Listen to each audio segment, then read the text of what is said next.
안녕하세요. 반갑습니다. 선동주 강사입니다. 제 강의가 생소하신 분들이 많으실 텐데요. 제 소개를 간단하게 좀 하죠. 예, 저는 변호사 시험을 주무대로 활동해온 강사고요. 변호사 시험에서 1등 강사 타이틀을 갖고 있습니다. 예, 그리고 이제 그 외 각 영역에서 다 두루 이제 강의 경험을 이제 섭렵한 뼈 강사라고도 하죠. 예, 예. 그래서 1등 강사이자 뼈 강사다. 예, 이런 말씀을 드리면서 강의를 시작하고자 합니다. 현업에 종사하시면서 또 수험을 준비하시고 하는 것들이 아주 힘든 과정이라는 거 알고 있습니다. 2012년도에 한림법학원에서도 이제 경정승진 시험을 준비하는 이제 프로그램을 운영했던 적이 있어요. 그때 경정승진팀에 제가 이제 헌법 전임을 담당했었는데, 그때 경험으로 여러분들의 그 시험의 의미, 그리고 이제 여러분 수험생들의 그 뭐 노고, 고충 이런 것들을 잘 이해하고 있습니다. 현업에 종사하면서 수험을 준비하시는 어려움, 이런 것들을 중심으로 했을 때 제 강의가 여러분들에게 유용한 강의가 될 수 있을 거라 또 자신하고요. 제가 이제 1등 강사로서 이제 인정을 받았던 더 중요한 부분도 탁월한 정리력이 있다고 생각을 해요. 그래서 그 정리력들을 여러분들 이번 강의를 통해서 충분히 느낄 수 있도록 강의를 진행해 보겠습니다. 여러분들이 이제 어렵게 공부하시는 과정이니까 학습 전략 뭐 당연한 것이지만 한번 또한 우리 한번 되새겨보고 이제 진행할 필요가 있을 것 같아요. 일단 뭐 이해와 정리, 선택과 집중 이런 두 가지 항목들이 가장 중요한 학습 전략으로 인정되고 있는데요. 이해와 정리는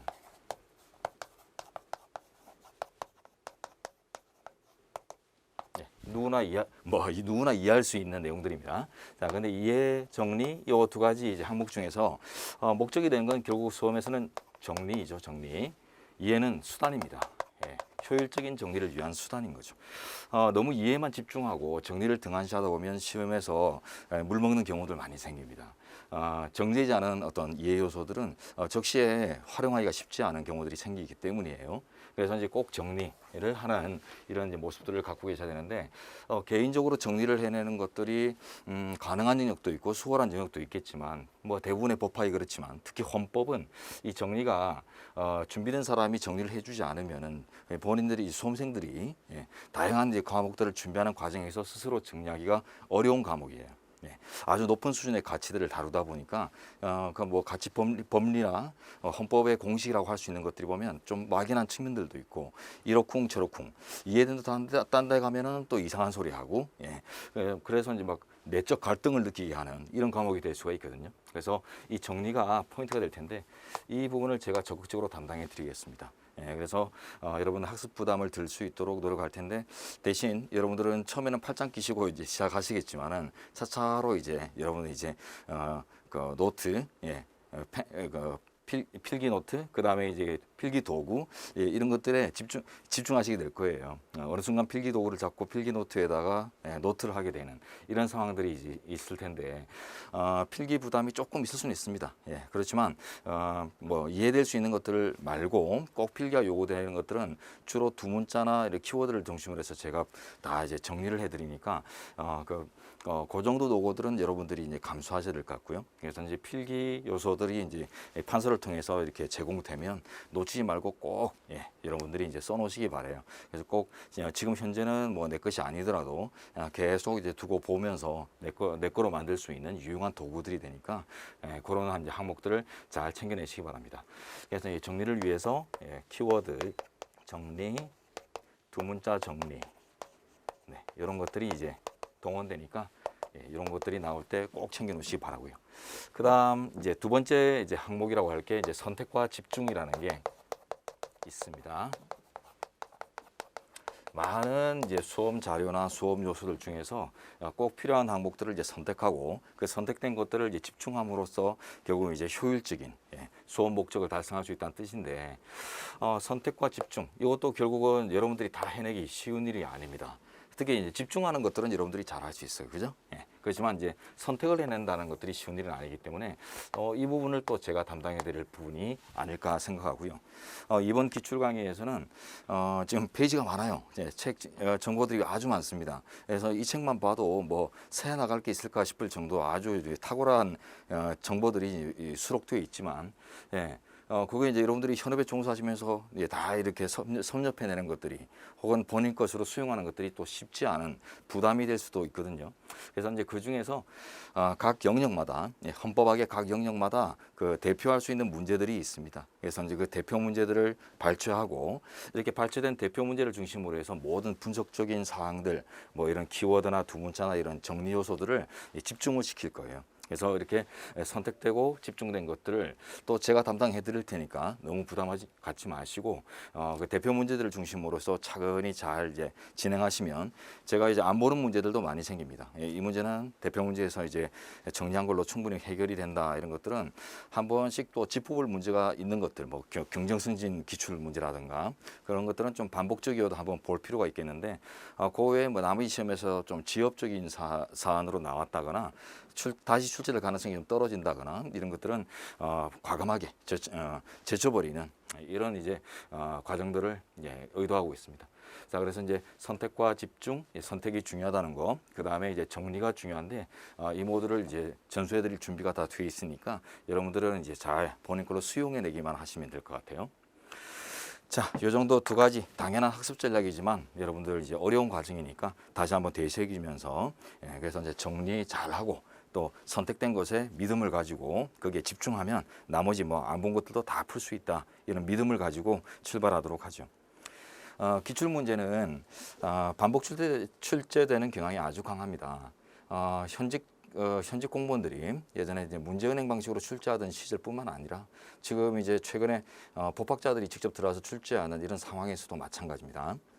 그 이유는 테스트용 정보로서 채택되었다, 선택되었다라는 것 자체가 결국 헌법 시험에서 공부 방향성을 이제 암시하는 것이기 때문에 결국 공부의 방향성을 보여주는 기출 지문들은 그 헌법 그 자체의 방향성이에요. 출제의 방향성이기 때문에 언제든 다시 출제될 수 있는 항목들이다라는 걸 이제 인식하신다면 이 기출 문제는 당연히 반복 출제되는 경향이 강하다는 거 당연한 것이고 각 시험마다 한 20%에서 40% 뭐 넓게는 이런 범주에서 기출 문제들이 다시 출제됩니다.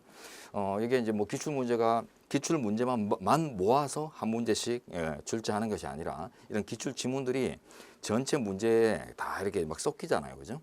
섞여서 들어가기 때문에 결국은 모든 문제들을 푸는 데 있어서 우리 경전승리처럼 이제 4개 지문을 이제 4지문을 풀 때 최소한 한두 개 이상은 가까이는 기출 지문이라는 거예요. 기출 항목이기 때문에 그런 것들에 대한 지배력이 없는 상태에서 4지문을 다 이렇게 밋밋하게 바라보는 것 이런 것들은 경쟁력이 이제 약화될 수밖에 없다는 거죠. 그래서 최소한 한 절반 가까이는 지배력을 가지고 확실하게 풀 수 있고 나머지를 가지고 좀 고민할 수 있는 이게 올바른 출제 경향이고 올바른 이제 수험의 준비다 이렇게 생각을 합니다.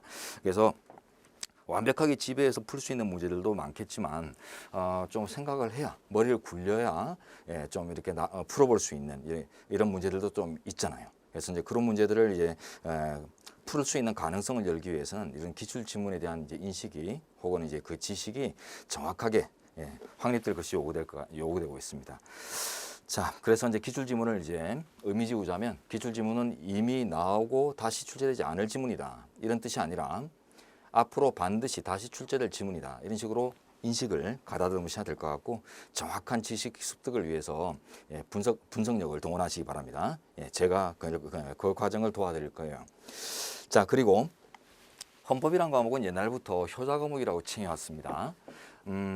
노력 대비 투자 가치, 효용 가치가 아주 크다 이런 뜻이죠. 그러다 보니까 공부를 하는 과정에서는 참 빡빡하고 모호하기도 했지만은 결국 이제 문제가 주어졌을 때 문제를 풀 때는 보면 깔끔하게 떨어지는 이런 과목이 또 헌법이었어요.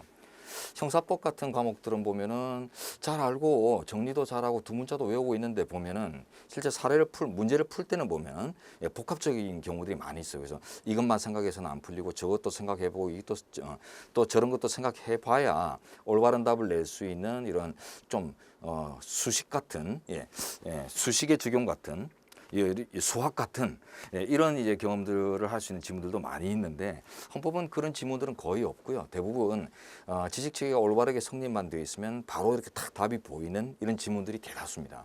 왜냐하면 헌법 사안들이 보면 헌법 분쟁 사안들이 보면 그렇게 막 복잡하고 이런 뭐 세밀한 논리들이 막 이렇게 서로 막 경합해가지고 하나의 이제 결론을 도출하는 이런 경우들보다 큰 논리를 큰 논리의 이제 분석적인 어떤 내용들 그것들이 바로 접목되는 단순한 사례가 대부분이에요. 그래서 그렇게 복합적인 어떤 그 지식 체계를 요구하는 그 문제 사안들, 사례들이 케이스들이 그렇게 많이 존재하지 않기 때문에 그래서 여러분은 그 공부하는 과정에서 논리만 정확하게 이해하고 정리만 정확하게 해놓으면 문제를 풀 때는 아주 간결하고 쉽게 떨어질 수 있다. 이런 이제 여러분들은 이제 그 감을 가지시고 공부를 이제 하시면 돼요. 특히 여러분들은 이제 현장에서 지금 많은 사회 경륜을 갖고 있는 분들입니다. 그 중에서도 특히 여러분들은 법 집행자들이세요. 그래서 법을 집행하는 업무를 이제 담당하시다 보니까 결국 이 헌법 공부를 이미 많은 현장에서 충분히 헌법 공부를 해낸 이런 경험들을 갖고 있을 수 있다라고 제가 생각합니다. 실제로 그렇고요. 특히 이제 헌법에 보면 형사법의 원리라고 할 수 있는 다양한 이제 뭐 신체의 자유 보장을 위한 각종 원리들이나 이런 것들이 많이 이미 수용되고 있죠. 형사법을 지배하는 아버지가 헌법이니까. 그걸 뭐 다양한 법칙들이 있어요. 뭐 적법절차도 있고 영장주의도 있고 일사부재리도 있고 다양한 이제 법칙들이 있겠지만 그걸 지배하는 또 가장 근본이 되는 원리들이 법치주의니 민주주의니 국민주권이니 하는 이런 헌법에 가장 이제 클래스가 높은 고퀄 이념들이잖아요. 그러다 보니 결국 이 클래스를 높은 곳을 이제 찾아가는 과정에서 경로만 잃지 않으면 여러분들은 이미 현장에서 그것들이 그 고퀄의 이념들이 이미 구체화된 현장에서 여러분들은 경험을 갖고 계시기 때문에 제가 리드하는 대로 잘 경로를 이탈하지 않고 쫓아만 와주시면 이해 못할 것들이 거의 없을 거예요. 그래서 여러분들은 이제 헌법을 쉽게 이해하고 헌법을 쉽게 접근할 수 있는 어떤 기본 조건들을 직업의 유형에 따라서 이미 갖고 있는 분들이다라고 자신하셔도 됩니다. 자부하셔도 되고요. 자, 그래서 여러분들의 이제 현장 경험, 법 집행자로서의 현장 경험이 헌법의 이제 투자 가치를 아주 높이는 유용한 요소가 될 것이다라는 것을 이제 말씀드리면서 OT는 이제 마감하도록 하겠습니다. 기출 문제 강의에서 이제 OT는 이 정도면 충분할 것 같고요. 여러분들 기본 이론 강의에서 설명이 필요하고 또 이렇게 여러분 수용이 필요했던 이런 지식 체계들 중에 문제풀이에 그렇게 막 근접성 없는 것들은 이번 강의에서는 좀 배제할 수밖에 없습니다. 뭐 강의 시수도 그렇고 뭐 우리가 이제 해소해야 될 체계 뭐 수록된 분량이나 내용 요소들이 워낙 이제 크기 때문에 아주 적합한 것들 위주로 실전적으로 가야 돼요. 그래서 실전 적합성 있는 이론들, 정리들 이런 것들은 이제 제가 담당을 하겠지만 기본 이론 강의 시절에 이제 이렇게 들여다봐야 됐던 그런 내용들까지 세세하게 다시 소환을 해드리기는 쉽지 않습니다. 그래서 소환을 하더라도 아주 압축해서 소환을 하고 여러분들이 이제 기본기는 갖추고 있다라는 전제에서 이제 문제풀이 단계니까요. 그런 이제 믿음을 가지고 저도 이제 출발하겠습니다. 자, 이렇게 해서 이제 OT를 마감하고 본격적으로 이제 강의에 돌입을 하도록 하죠. 여러분 책 1페이지, 1페이지를 한번 펼쳐보겠습니다. 헌법 총설이라고 해서 이제 챕터 1번이 이제 시작되는데 헌법은 크게 이제 3편, 3개 편으로 구성되는 게 헌법학의 일반적인 모습이죠. 그래서 제1편 헌법 총론, 그리고 제2편 기본권론, 그리고 제3편 통치구조론. 그런 3개 파트로 헌법학이 이제 구성이 되는데 보통 이제 출제 비율들이 그때그때 조금씩 차이는 납니다만 기본적으로는 헌법 총론이 1, 기본권론이 2, 통치구조론이 2, 그래서 1대 2대 2 요 정도 비율 체계로 출제가 됩니다. 우리 그 교재상 분량은 기본권론이 제일 많죠. 기본서를 보더라도 분량이 기본권이 제일 많아요. 그 다음에 통치구조론, 그 다음 헌법총론이 조금 제일 작고, 그렇지만 그 위상 출제되는 이제 빈도나 위상은 또 좀 차이가 납니다. 기본권론은 분량적 요소는 강해요. 분량은 많지만 보다 보면 여러분들이 좀 어렵게 접근할 내용들이 별로 없어요. 예. 보면은 뭐 기본권의 어떤 뭐 신체의 자유가 갖고 있는 내용들, 뭐 신체 자유는 워낙 어려워요. 워낙 어려워서 이걸 예로 들기는 좀 쉽지 않고, 뭐 직업의 자유나 재산권이나 뭐 이런 이제 기본권 항목들을 이제 분석할 때 그 안에 담고 있는 내용들이 이제 다양하겠지만, 예, 그것들을 한번 이해하고 나면 그렇게 막 이게 자꾸 반복 학습을 해야지만 이제 몸에 붙을 수 있는 그런 요소들은 약해요.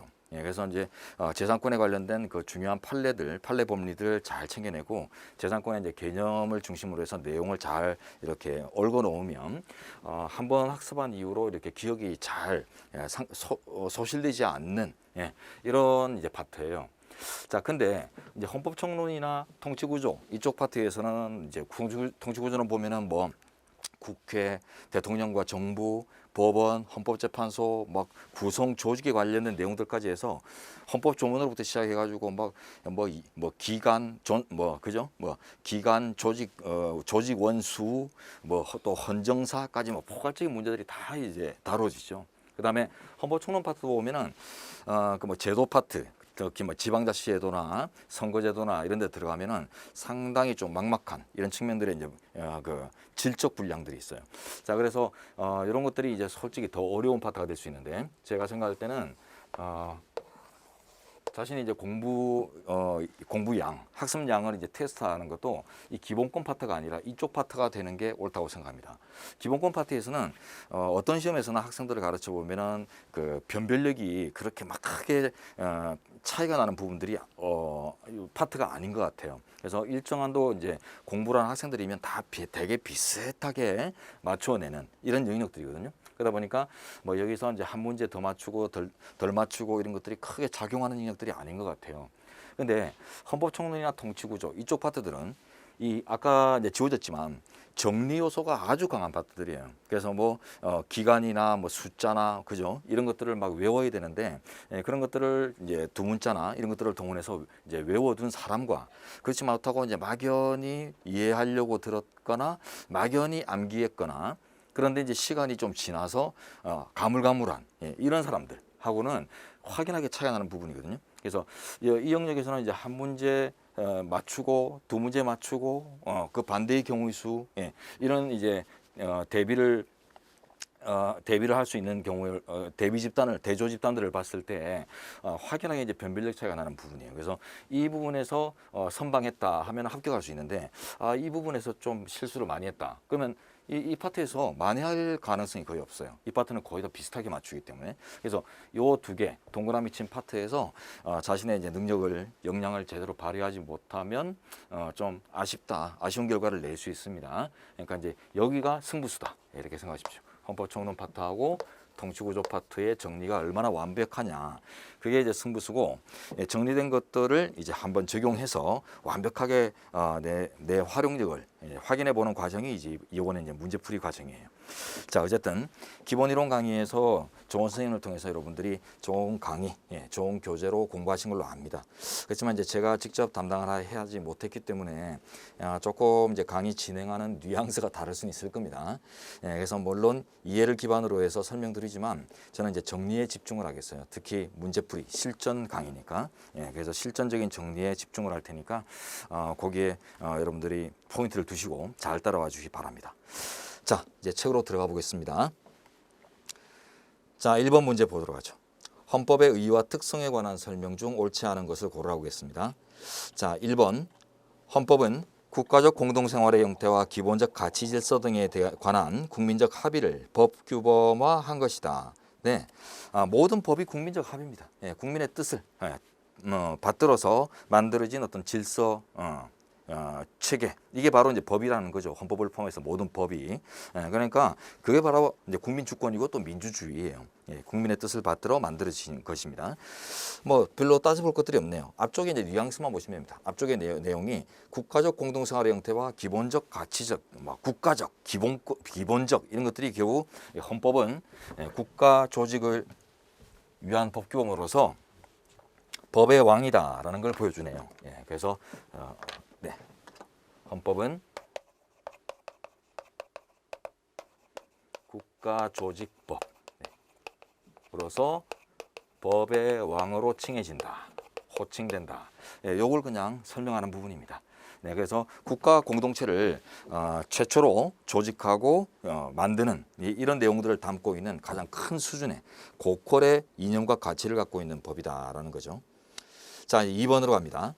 근대 입헌주의 헌법은 주권자의 의사를 상시적으로 반영하고 법률에 대한 헌법의 우위를 확보하기 위해 민주적 정당제도와 위헌법률 심판제도를 수용하고 있다. 여러분 이제 그 입헌주의의 발전 역사는 여러분들이 기본서를 통해서 알고 계십니다. 그래서 뭐 고유한 의미의 헌법과 근대 입헌주의 헌법, 현대 입헌주의 헌법 이렇게 이제 분류하는 학자들의 분류 체계들은 한번 읽어보셨을 텐데 시험에서는 여러분 근대 입헌주의, 현대 입헌주의 분류하는 법만 잘 아시면 됩니다. 근대 입헌주의, 자 칠판 한번 볼게요. 칠판 보십시오. 이런 것들이 기초예요. 기초 이제 기본인데. 예, 이런 게 이제 얼마나 탄탄하냐 이런 것들에 따라서 확장력을 얼마나 가질 수 있냐가 결정되는데요. 헌법의 기본 원리는 이제 아직 안 배웁니다. 조금 지나서 이제 배울 테죠. 예, 헌법의 총설이 끝나면은 이제 헌법의 뭐 기본 원리, 기본 제도 이런 것들을 이제 배우고 나갈 텐데 헌법의 기본 원리는 여러분 잘 아시는 국민 주권의 원리부터 민주주의 원리, 법치주의 원리, 뭐 국제 평화주의 혹은 이제 평화국가 원리까지 몇 개의 원칙들이 있어요.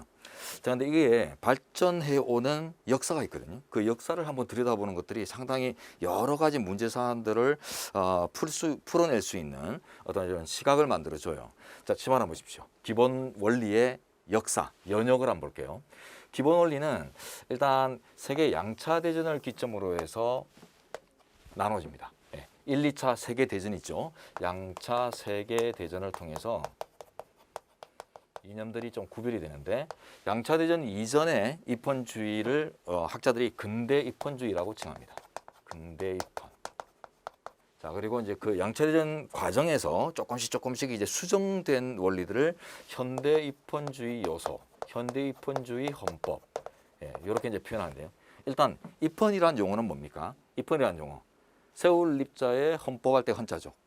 큰 법이라는 이제 법의 왕이란 이제 뜻인데 입헌이란 말은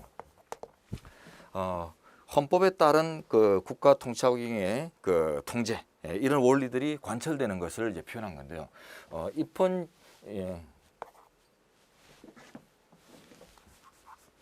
입헌주의는 다른 말로 이제 헌법주의라고도 합니다. 그래서 헌법에 입각한 국가 통제. 국가 작용 이런 것들이 이제 이념으로 존재하는 사회를 입헌주의 국가 이렇게 표현하는 거죠. 그래서 헌법이라는 것을 만들고 그 헌법의 모든 통치 작용을 구속시키는. 그래서 결국 기본권을 보장하려는 이런 이제 원리들을 이제 입헌 혹은 헌법주의라고 이제 표현합니다. 자, 근데 이제 근대 과정과 현대 과정의 이제 차이점을 볼 텐데 근대 입헌주의는 결론적으로 형식주의입니다. 형식주의. 그리고 현대 입헌주의는 이 형식주의 때문에 세계 대전이 펼쳐졌기 때문에 이에 대한 이제 반성적 고려, 수정 원리 이런 것들이 이제 들어가면서 보다 실질화된다. 그래서 실질주의라고 이제 표현하거든요. 그래서 근대는 말 그대로 지나간 거죠. 옛날. 근대니까 좀 그런 좀 뭐 좋은 논리들이 나왔더라도 실질을 제대로 추가하는 단계까지는 못 가고 좀 형식에 불과했었다 이렇게 생각하시고 그래서 이제 근대 입헌주의에서는 헌법에 입각한 국가 통제 제일 처음이 자 개인주의 자유주의라는 철학적 법리가 기초가 됩니다. 그래서 뭐 자연법 이론이라고도 하는데 공동체 전체보다는 그 공동체를 이루는 개인들의 삶이 우선이다. 개인들 때문에 공동체가 있다. 이런 식의 이제 이념이죠. 그래서 개인의 자유를 우선시하는 국가 이념. 같은 말입니다. 개인주의, 자유주의. 그래서 이제 개인의 자유를 보장하기 위한 각종 원리들의 이제 근거들이 마련되는데 국민 주권이라는 게 이제 싸움을 통해서 획득되죠. 국가 공동체의 주인이 바로 국민이다. 그 이유가 그래서 개인의 자유가 우선시돼야 된다. 이런 이제 바탕이 되는 이런 이제 원리가 나오는 거예요. 그다음에 이제 국민이 주인이니까 다 이제 국가의 시스템이 국민의 뜻에 따라서 움직여야 돼요. 그렇다 보니까 민주주의, 국민의 뜻을 주로 하는 이념이나 그다음에 국민의 뜻을 받들어서 질서를 채우고 채택하고 그 채택된 질서에 따라서만 국가가 움직이게 하는 이게 이제 법치주의죠. 국민적 합의를 법으로 만들고 그 법에 의해서 국가가 구속되게 하는 이제 이런 원리들이 이제 파생되게 됩니다. 근데 이것들이 이제 다 형식주의, 예. 이런 것들을 이제 옛날에 없었던 것이기 때문에 근대 입헌주의, 중세 시대 이런 시절에는 이런 관념들이 없었기 때문에 이걸 이제 막 관철하는 데만, 예. 이런 것들을 막 인식시키는 데만 집중을 했어요. 그러다 보니까 그 실질을 추구하지 못한 결과 이제 부익부 빈익빈,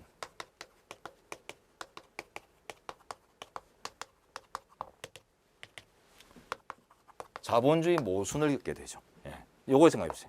개인의 역량, 개인의 자유가 가장 우선이다 하다 보니까 개인들이 뭐 그죠? 능력이 있는 사람들이 계속 잘 살아가는 것, 능력 없는 사람들이 계속 못 사는 것, 이런 것들도 결국 개인의 자유의 몫이다 이렇게 생각했기 때문에 이걸 이제 감당해낼 수 없는 감당해낼 수 있는, 수정할 수 있는 어떤 메커니즘이 없었던 거죠. 그러다 보니까 빈국, 못 사는 나라, 대표적으로 독일 같은 못 사는 나라가 안 되겠다, 판을 새로 짜자 않으면은 이 자본주의 어떤 메커니즘 하에서는 우리는 회생의 기회가 없다 해가지고 전쟁을 일으키는 거 아니에요.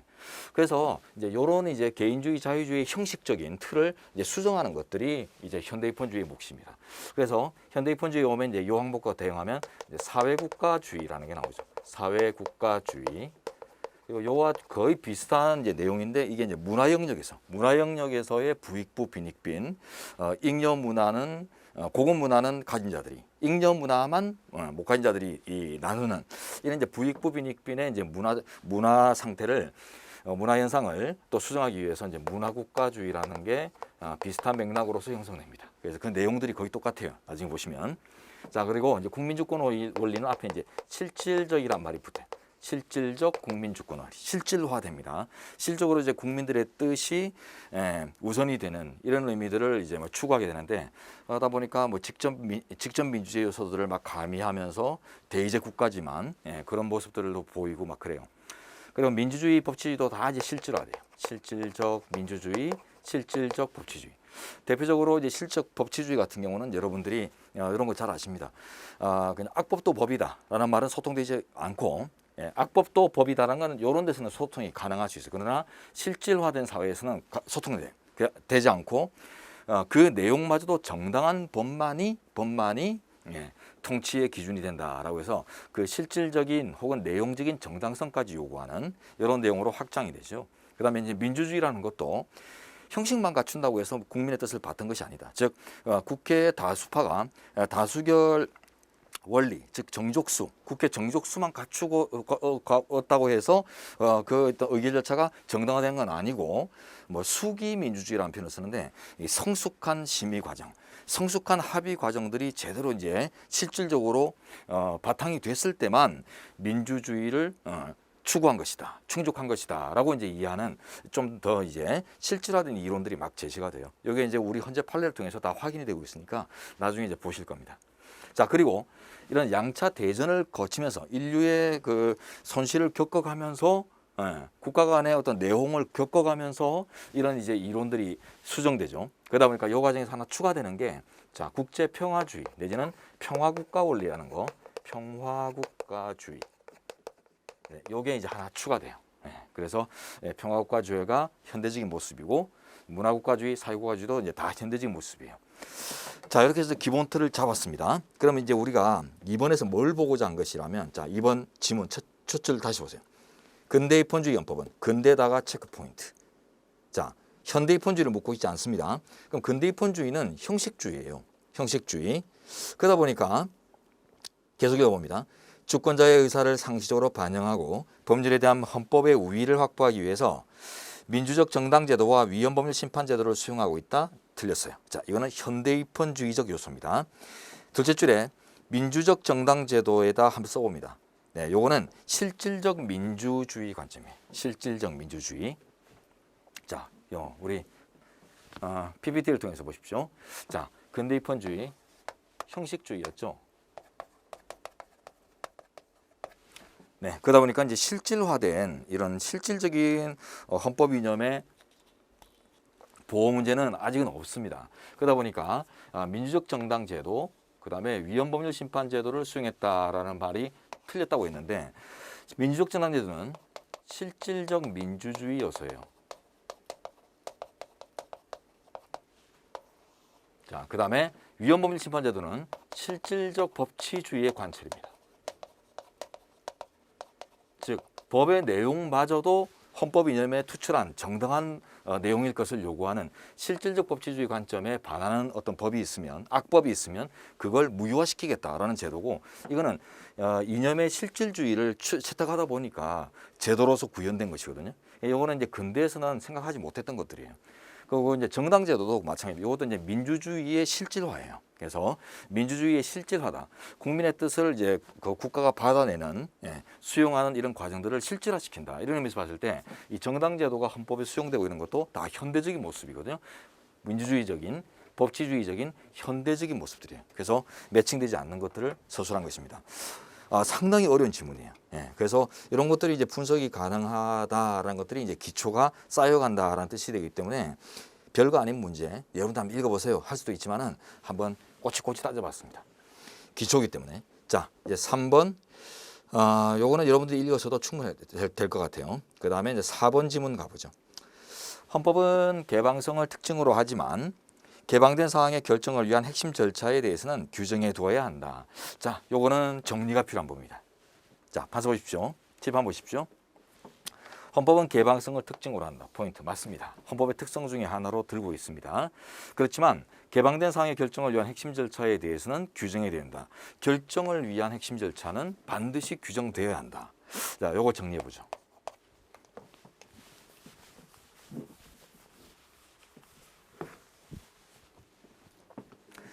자, 헌법의 특성은 두 문자로 외울게요. 정치성, 이념성, 역사성. 이런 이제 규범적인 특성도 있고요. 우리 기본서에 다 있는 겁니다. 그 다음에 이제 사실적인 특성으로서 그 최고 규범, 죄송합니다. 여기 이제 사실적 특성이에요. 여기 이제 사실적 특성이고, 자 이제 규범적인 특성이 있는데, 자 최고 규범성, 자기보장 규범성, 그 다음에 생활 규범성, 그 다음 개방성이라는 게 있어요. 물론 이제 특성을 더 많이 드는 교수님들도 계십니다만 그냥 여러 교수님들의 견해를 이제 공통되는 걸 딱 추렸을 때는 이렇게 나와요. 여기 이제 규범적 특성이라고 제시되는데, 요 보세요. 두 문자 정의역, 최자, 생계 이렇게 순서대로 외우시죠. 정의역이라는 이제 가상의 지하철역을 하나 떠올리시고, 정의역에서 최자라는 가수 있습니다. 최자라는 가수가 생계를 위해서 버스킹을 하고 있다. 이런 식으로 생각해 보죠. 버스킹으로 생계를 꾸려가고 있다는 식으로 정의역, 최자, 생계. 자, 여기서 이제 출제가 많이 되는 게 이 최고규범성 의미.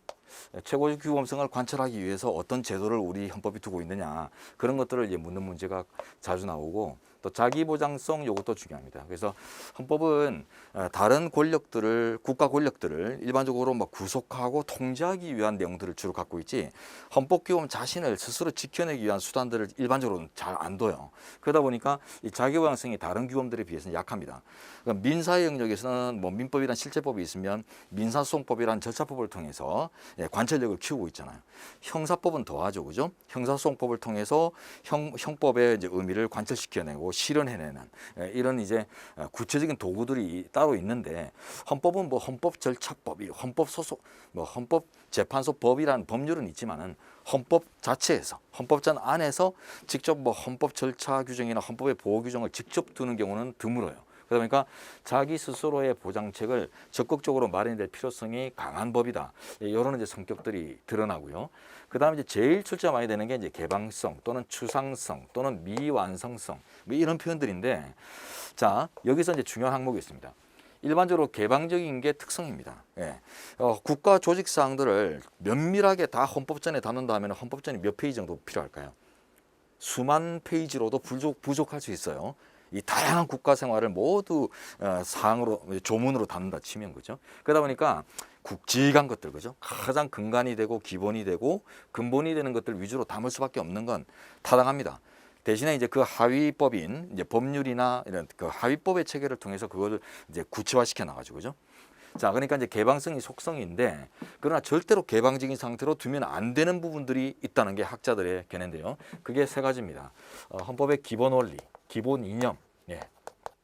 국민주권, 좀 전에 왔던 국민주권, 민주주의 이런 것들처럼 이 완뼈대인데 국가 조직을 운영하기 위한 뼈대인데 이것마저도 불투명하고 뭐 국가 권력에게 열려 있고 이러면 안 된다는 거예요.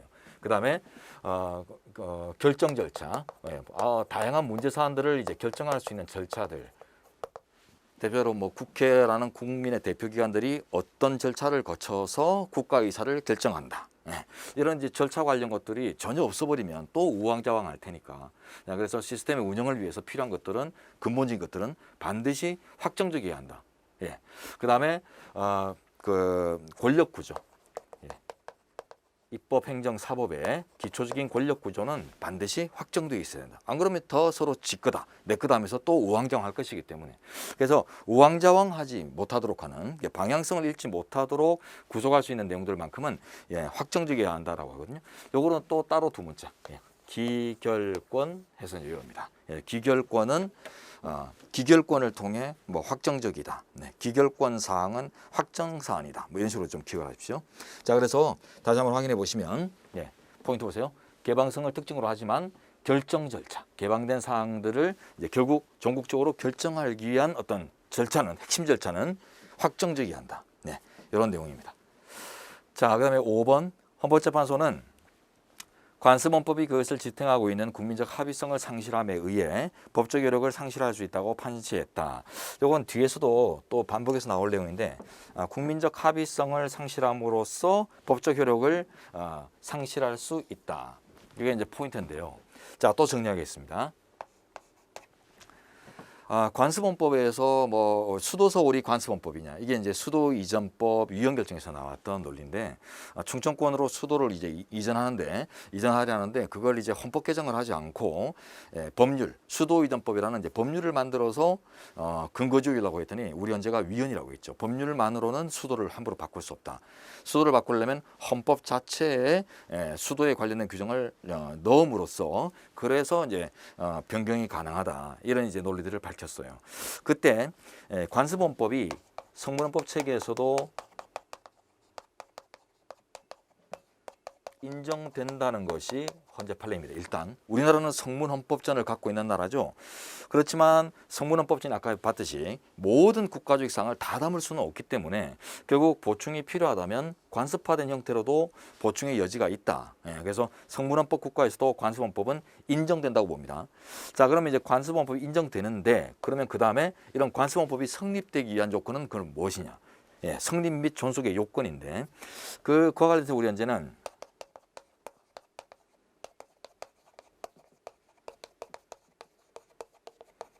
자, 요걸 좀 외우셔야 돼요.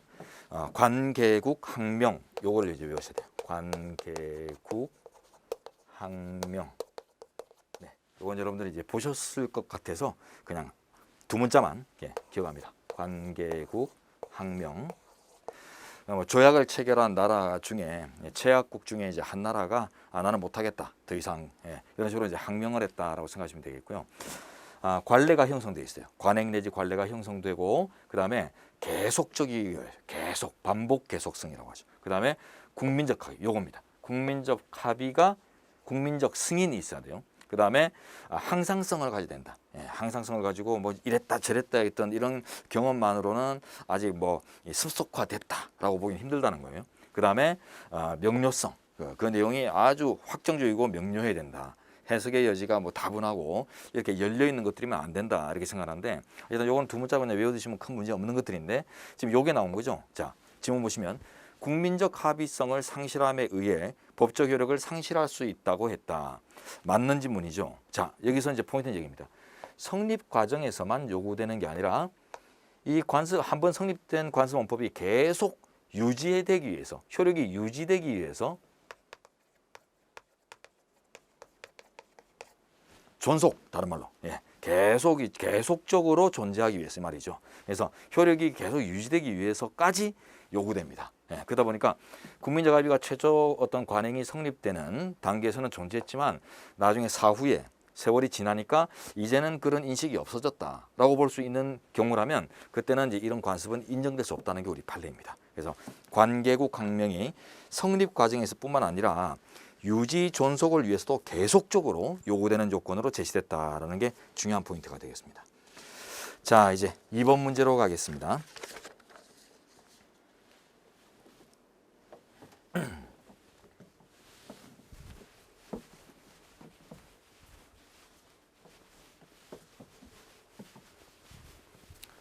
자, 2번.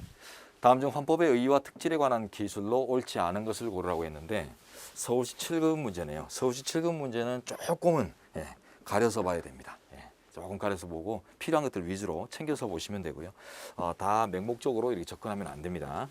제일 좋은 지문이 우리 기술집 안에서 제일 좋은 지문은 경정승진 시험 지문이 제일 좋아요. 제일 좋고 그다음에 이제 변호사 시험 문제 지문들은 아주 이제 정제가 잘 되어 있기 때문에 그 정도 좋고 법원행시 문제들도 보면 좀 오버스러운 것들이 꽤 있고요.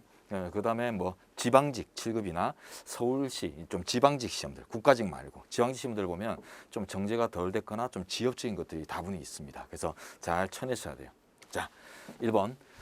헌법은 그 조문 등이 갖는 구조적 특성으로 인해 하위의 법규범에 비해 해석에 의한 보충의 필요성이 큰 편이다. 자, 이게 뭐 여러 가지로 접근이 가능했지만 그냥 보충의 필요성이 크다. 이걸 다른 말로 개방성으로 이해해 볼 수 있겠어요. 개방성, 추상성, 그죠? 열려 있다는 것들이 이제 추상적이고 개방적이어서 그렇게 꼬치꼬치하게 규율되어 있지 않다는 것들이죠. 그래서 맞는 지문이고. 그다음 2번. 헌법규범 상호간에는 이념적 논리적으로뿐만 아니라 효력상으로도 특정 규정이 다른 규정의 효력을 부인할 수 있는 정도의 가치의 우열을 인정할 수 있다. 틀렸습니다. 이념적 논리적, 요걸 이제 줄이면요. 이념적 논리적 줄이면 이론적으로는 혹은 이론상으로는 이렇게 표현할 수 있고요. 그다음에 효력상으로도 요거 이론적인 측면과 효력적인 측면. 우리 현재가 이렇게 구분을 했어요.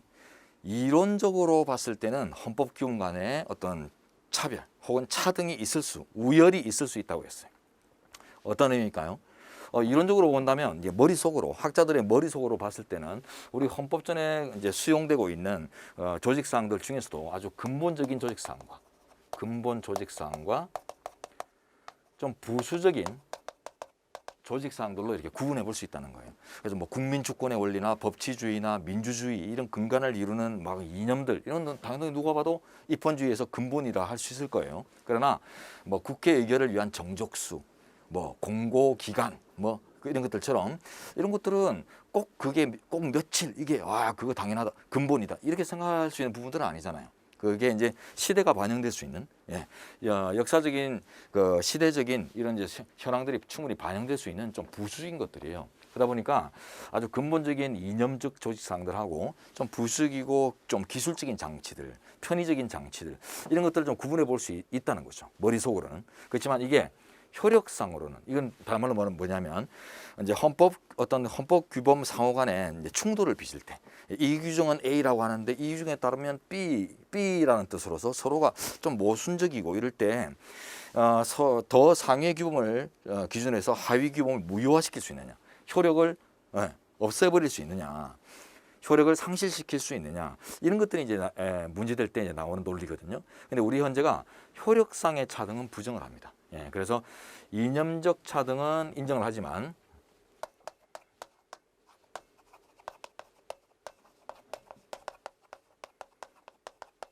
그렇지만 이제 효력상의 차등은 부정한다. 이런 결론들이 정확하게 정리가 되고 있어야 돼요. 그래서 요건 이제 한마디로 무슨 말인가 하면 헌법 규범으로 헌법 규범을 심사할 수 없다라는 뜻인데, 자 보세요. 요걸 한마디로 이제 헌법 규범 등가치론 혹은 등가론이라고 하는데, 요거는 이제 상대적입니다. 헌법 규범은 모두 가치가 동등하다. 이 말은 이제 효력상, 그 효력상의 측면을 얘기하는 거예요. 그래서 이론적으로는 가치, 예, 가치가 차별화될 수 있지만 결국은 이제 헌법재판이나 이런 실제 효력 어떤 헌법 조문에 이게 무효냐 유지되느냐 이런 효력을 따질 때는 등가치다 라고 보는 게 이제 우리 판례이고 자 이런 헌법규범 등가론에 입각했을 때 결국 나오는 결론이 뭐냐면 헌법규범을 어떤 문제되는 헌법 규정을 헌법을 기준으로 해서 위헌 심사하는 것을 부정합니다. 부정설. 헌법 규정 위헌 심사 부정설. 예. 요게 이제 정리가 되면 마감되는 거예요. 예. 그래서 헌법이라는 최고 규범을 헌법이라는 최고 규범을 통해서 심사하는 것은 안 된다. 예, 요거는 결국 보세요. 어떤 규범을 기준으로 해서 다른 법 규범을 무효화시킬 수 있다. 이걸 이제 다른 말로 규범 통제라고 합니다. 상위 규범으로 하위 규범을 통제하는 제도를 얘기하는데 규범 통제라는 용어 많이 들어보셨죠, 그죠? 예, 규범 통제, 즉 상위 규범으로 하위 규범을 통제하는 제도인데 무효화시킨다. 무효화시킬 수 있는, 실효시킬 수 있는 장치를 규범 통제 장치, 제도 이렇게 표현하는데 상하의 우열이 우열이 인정될 수 있어요. 예, 이런 이제 제도가 혹은 이런 장치가 동원될 수 있는데 지금 우리 헌재가 뭐라고 했어요? 효력을 따짐에 있어서는 유효냐 무효냐 실효 이런 효력을 따짐에 있어서는 헌법규범 간에는 가치 우열이 없다고 했잖아요. 그러다 보니까 결국은 헌법을 문제 삼아서 통제할 수 있는 즉 무효화시킬 수 있는 길은 없다라고 보는 게 우리 판례인데 좀 쉽게 생각하면 이제 밑에 참고된 논리 즉 상위 규범 하위 규범 이런 이제 차등이 가능해야 규범 간의 통제가 비로소 가능해지는데 헌법규범 등가론에 따르면은 이런 차등을 인정할 수 없기 때문에 헌법 규정을 헌법 규정으로 심사하는 것은 안 된다. 예, 이런 이제 결론으로 여러분이 정리해 놓으시면 되겠습니다. 자, 좀 어려운 질문입니다. 그 다음에 3번으로 가보죠. 헌법재판소 결정에 따르면 관습헌법도 성문헌법과 마찬가지로 주권자인 국민의 헌법 결단의 의사의 표현이며 성문헌법과 동등한 효력을 가진다라고 했습니다. 자, 여기서 중요한 거는 지금 관습헌법이 나왔죠. 예, 관습헌법이 나왔고 이 관습헌법 우리나라에서 인정되죠. 대표적으로 이제 수도가 서울이다. 예, 수도 서울 관습헌법성 인정. 그래서 헌법의 가치를 가지기 때문에 하위법인 법률만으로 함부로 수도를 바꾸고 이런 것들은 안 된다. 이런 결론을 냈는데 자 성문헌법과 동등한 효력을 가진다. 여기서 중요한 포인트가 동등한입니다. 동등한. 요거는 이제 견해 대립이 있었던 부분이에요. 헌법재판소 판례 안에서도 전효숙 재판관의 이제 반대 의견에서는 관습헌법은 아무래도 성문헌법에 비추어 보면 보완적인 효력밖에 없다라고 표현을 썼거든요. 보완적, 보충적 뭐 이런 용어와 구분하셔야 돼요. 보완적인 효력을 가진다면 틀려요. 이거는 이제 반대 의견의 소수 의견이 설치한 내용이고 우리 헌재의 법정 의견, 즉 법정 의견이란 말은 이제 공식 의견이랍니다. 헌법재판소 법정에서 공식적으로 채택한 의견을 줄여서 법정 의견이라고 하는데 자, 법정 의견이 시험의 대상이거든요. 그렇기 때문에 자, 성문헌법과 동등한 효력을 가진다라고 하기 때문에 보완적이다 이런 표현들을 쓰면 이질적인 거예요. 틀린 겁니다. 그런데 이 동등한 효력의 이제 의미가 또 뭔가 나중에 뒤에 가면 다른 문제에서 하나 나오는데 개폐적 효력 이런 표현들과 또 다릅니다. 지금 성문헌법에 수도가 서울이다라는 조항이 만약에 있다고 생각하죠. 그런데 지금 이제 수도 충청권, 수도를 뭐 충청권, 세종시 이걸로 이제 바꾸려고 하는데 국민들의 어떤 인식이 이제부터는 어느 순간부터 수도가 충청권이다 이런 인식이 성립되어 있다 하더라도 그 어떤 현실적인 관습 혹은 이제 관습이 성립된 이제 상황 그것만으로 성문헌법전에 그 기재되어 있는 수도 서울이라는 규정이 바로 개정되거나 폐지되는 효과를 가지게 되는가? 그런 논의에서는 판례가 없습니다. 우리 헌재가 이 판례에서 수도이전법 사건에서 이런 개폐적 효력에 관해서는 아예 논의를 하지 않았어요. 그래서 성문헌법에 배치되는 어떤 관행이 인정될 때 이 관행의 존재만으로 성문헌법의 규정 사항이 무효화되는가 이런 것들에 관해서 설치한 내용이 아니고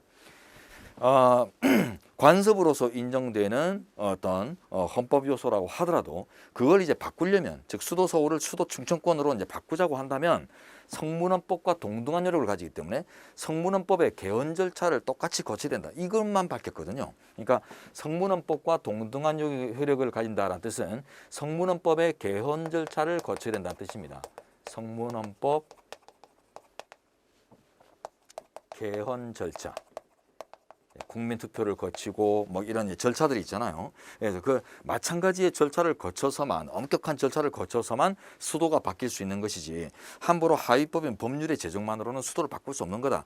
이런 논리만 밝혔지 관습이 발견되는 이유로 성문헌법의 규정 자체가 없어진다, 무효화된다, 이런 내용들은 아예 건들지도 않았어요. 터치를 안 한 부분이기 때문에. 그래서 이것들은 헌재 판례가 없는 부분이다라고 이제 생각하십니다. 학계 논의는 있습니다. 학계 논의는 있지만 아직 판례를 통해서 논리가 제시된 적이 없는 부분이라는 걸 기억을 잘 하셔야 돼요. 그래서 동등한 효력은 보완적 효력, 개폐적 효력과는 전혀 다른 의미로 설치된 거다, 판시된 거다. 판시란 말은 이제 판례로 보여졌다 이 뜻이죠, 그죠? 그래서 판례로 보여지지 않은 것이고, 또 이제 법정 의견을 통해서 보여진 것이 아닙니다.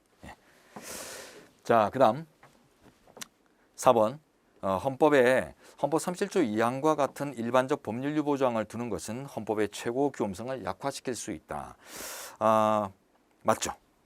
일반적 법률 유보, 자, 이거 한번 쪼개서 볼게요. 법률 유보 일반적. 자, 일반적이란 말은 여러분 공부하셔야 압니다.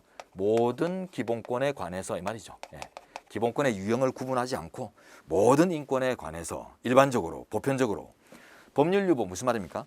법률에 의해서 기본권 제한의 근거를 둘 수 있다, 이 말이거든요. 그래서 법률에 의한 기본권의 제한, 이런 거죠. 우리 이제 헌법전의 표현을 따르면 법률로서 제한, 이 말이죠. 법률의 규정을 통한 기본권의 제한 가능성.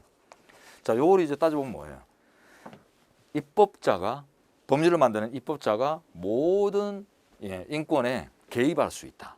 이런 이제 개입 가능성을 크게 열어주는 거란 말이에요. 그러니까 개별적인 항목별로 존재하는 개별적 법률 유보 조항이 아니라 모든 기본권에 일반적으로 법률로 규제가 가능한 이런 이제 가능성들을 입법자에게 이렇게 열어준다면, 그건 이제 헌법의 최고 가치가 손상될 수 있는 혹은 침해될 수 있는 소지가 그만큼 커진다라고 볼 수 있어요. 그래서 맞는 지문입니다. 자, 요건 뭐죠? 현대 민주주의 국가의 헌법은 일반적으로 국가 긴급권의 발동 조건 내용 등을 상세히 규정함으로써 그 오남용의 소지를 줄이고 있다. 헌재 판례 표현 그대로입니다. 헌재가 이제 설치한 내용인데, 우리나라 헌법에도 보면 이제 국가 긴급권 조항이 76조, 77조, 긴급명령, 긴급재정경제 처분명령, 계엄 선포 조항을 통해서 존재하죠. 이런 내용들은 선진 입헌주의 국가는 당연히 갖고 있습니다. 다. 그래서 현대민주주의 헌법, 실질적인 국가 통제 이런 의미에서 이런 제도들이 이제 당연히 있다라는 걸 이제 확인하는 거니까 특별히 분석할 게 없네요. 자, 분석 요소가 꽤 많죠. 분석 요소가 꽤 많은 문제였습니다. 상당히 어렵고요. 여러분들은 2번 이런 것들, 그다음에 3번, 2번, 3번 이런 것들이 특히나 중요한 지문들이에요. 그래서 이 두 가지 지문들을 중심으로 해서 정리를 조금 확실하게 하시기 바랍니다. 자, 3번 문제 이하는 좀 휴식 후에 진행하도록 하겠습니다.